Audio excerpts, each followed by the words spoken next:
პარკური თუ დაინტერესით სჯობს მშობლებს არ უთხრათ, როგორც ამას ჩვენი სიუჟეტის გმირები აკეთებენ. არ ამგვარია მათ ამის კეთების უფლება მოგცენ. თუმცა ნახეთ სიუჟეტი და მიხვდებით, რომ ასეთ ადრენალინზე უარის თქმა ძალიან ძნელია.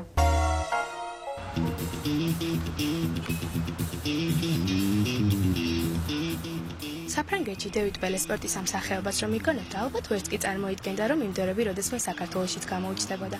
არა და ზუსტად ასე მოხდა.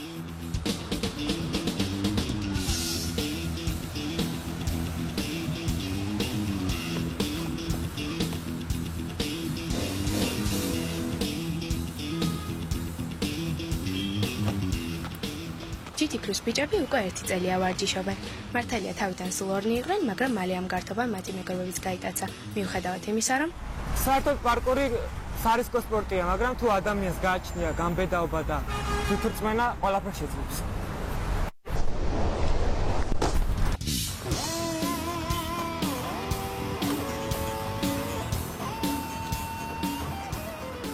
რეისერები კვირაში ხან სამჯერ, ხანაც ყოველდღე იკრიბებიან. წინასწარ არაფერი აქვთ დაგეგმილი. როცა ეგრეთ წოდებულ ქალაქურ ჯუნგლებში ცხოვრობ, ხომ არასდროს იცი რა მოხდება ხვალ. განსაკუთრებული ადგილები არ აქვთ. როგორც ყველა ექსტრემალური სპორტის წარმომადგენელი, ისინი სჩივიან, რომ პირობები ხელს არ უწყობთ. სადმე მაღალ კედელს ან ხეს თუ მიაგნებენ, საქმის ნახევარი თითქმის გაკეთებულია. ყველაფერი ის, რასაც ახლა თქვენ ხედავთ, შეიძლება მოსამზადებელ ვარჯიშებად ჩაითვალოს. პარკურში მონაწილეობის მისაღებად საკუთარი შესაძლებლობების განვითარებისთვის. სხვა სპორტებთან შედარებით ძალიან ადრენალინიანი სპორტი არის, მოტეხილობებით ბევრია, საშიშია, უნდა იყო გამბედავი, უშიშარი, გამოგადგება მოკლედ ცხოვრებაში ჩემი აზრით, ვერ აღწერი სიამოვნებას, როცა ამაზე ვარჯიშობ. აი როგორც იამაკასები თუ გაგიგეთ, ეგეთ ფილმი არის, მე ეგეთი მინდა გავხდე, ძალიან მიყვარს. პარკურში საკუთარი სხეულის ფლობის უნარი, წონასწორობის დაცვა და ბევრი სხვა დეტალის ცოდნაა აუცილებელი. ყველა ილეთს საკმაოდ რთული სახელი აქვს, მაგრამ არც მათი შესრულებაა მარტივი.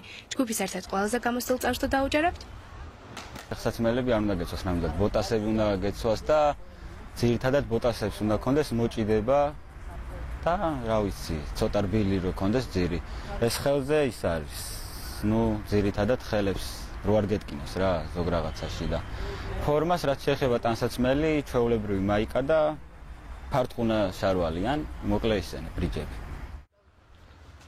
გაგიკვირდებოდათ ალბათ ბიჭებს მათი მშობლები თავის საფრთხეში ჩაგდების უფლებას რომ აძლევენ. ამას ერთი მიზეზი აქვს.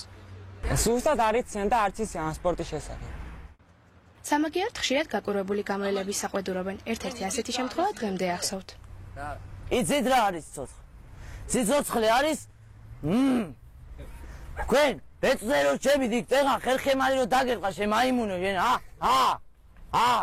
რასტები იქიდან. წადი შვილო ფორტეპიანოზე შედი, დაუყარე რამე, შენ კიდე საქსაფონზე დაუყარე, შენ რა? მაიმუნო ვირიშვილებო თქვენ. იცოდე პატრულს დაუძახებ, მოგიყვათ, დავაჭერნე თქვენ და ჩაგაბარეთ, სადაც საჭიროა, პრიუჩი ჩაგაბარეთ, მაიმუნებო თქვენ.